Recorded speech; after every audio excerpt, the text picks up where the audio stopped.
Hey there everyone, welcome back. So today we got the LS370W crystal clear dash cam, high definition. That's right, we got this that we're going to unbox, and we also got the Transcend high endurance 32GB SD card chip to go with it. So we're going to open these, we're going to set them up and test it out and see how well they go. Alright, so here you go, the LS370W high definition dash cam, crystal clear videos in any light. And yeah, it's pretty badass. We also got the Transcend 32GB high endurance micro SD card for the dash cam. These SD cards are the best apparently for dash cams. These ones are the best for 6,000 hours of durability for recording, looping and deleting and recording. Alright everyone, so let's unbox this LS370W and this Transcend SD card.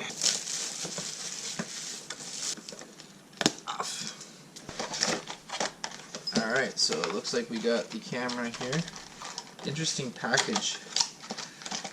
Alright, so there's the camera, the dash cam. Here. It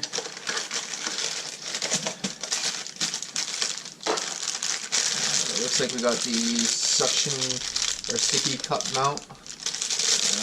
Another suction cup mount, and the plug-in charger for the dash cam. Alright, so this is what it comes with. It comes with your dash cam. It's actually quite small, fits in the palm of your hand. A suction cup for your dash cam, a sticky mount for your cam, and the charger. Yeah, this is pretty cool. Let's check it out. It looks like the SD card actually goes on the side.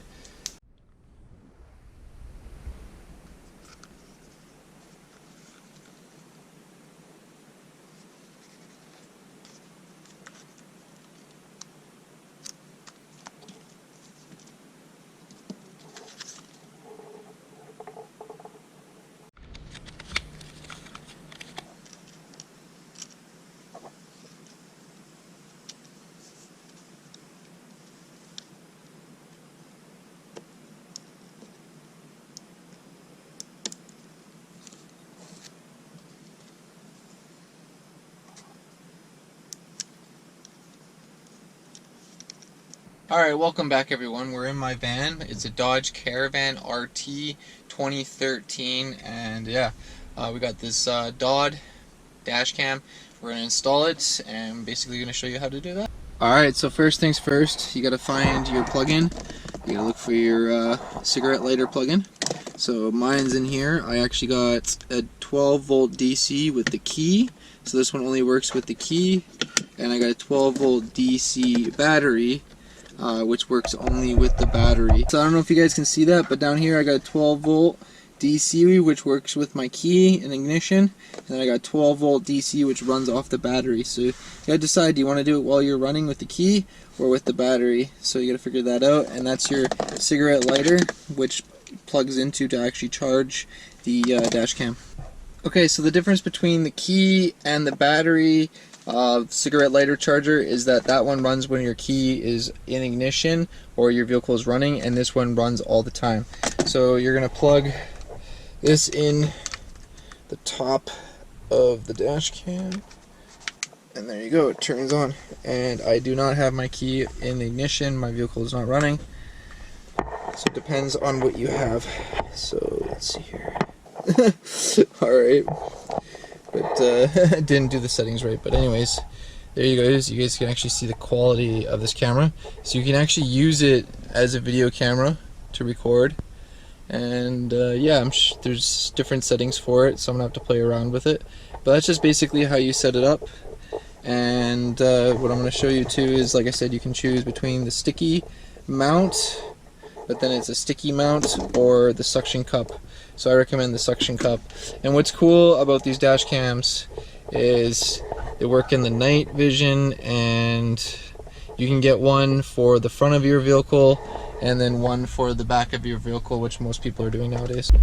Alright, so this is actually really easy to use. Let's say if you're recording and you see a crash and you want to save it, all you got to do is push that button and it saves it. What you're going to do then, now, also to change the settings, you can click this button and it's going to bring you into the menu, and you can use the up and down to up and down.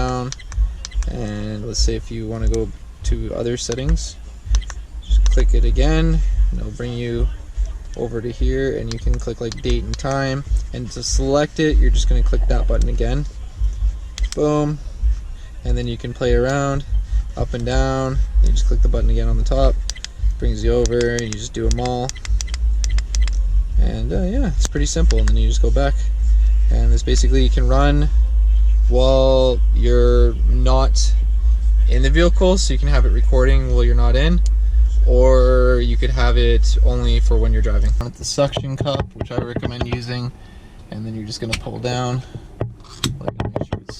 Alright, so there you go. I actually have it in place now. See, really hard. And what's cool about this is that this can actually turn. You can actually maneuver it to angle it to where you want it.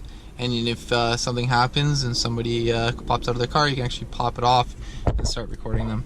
But there is like a record loop that you can set to 2 minutes, 3 minutes, or 5 minutes, so I recommend setting it to 5 minutes. Basically what that means is every 2 minutes it will film 2 minutes, and then it will delete and re-loop, and then film another 2 minutes, re-loop, and then film another 2 minutes, unless you change it to 5 minutes. That's what dash cams do. They just kind of continuously re-loop, and that's why you want to get the proper SD card, which is the Trans End one, the one that I got. And yeah, so you gotta set the program so it only loops every 5 minutes, which is the maximum on this dash cam, just in case, because 5 minutes is surprisingly a long time. And if somebody does get out of their vehicle, you can film them with it, but you have your phone too, so you can just film them with that as well. Alright, so let's go for a spin and test out this new dash cam and see what kind of quality it is, and see if you can actually make out everything really good. And also on a side note, like I said, use the suction cup, don't use the sticky mount, because then it's going to leave a bunch of nasty residue all over your window and glass. Even though it's probably really easy to clean, but suction cup's the way to go.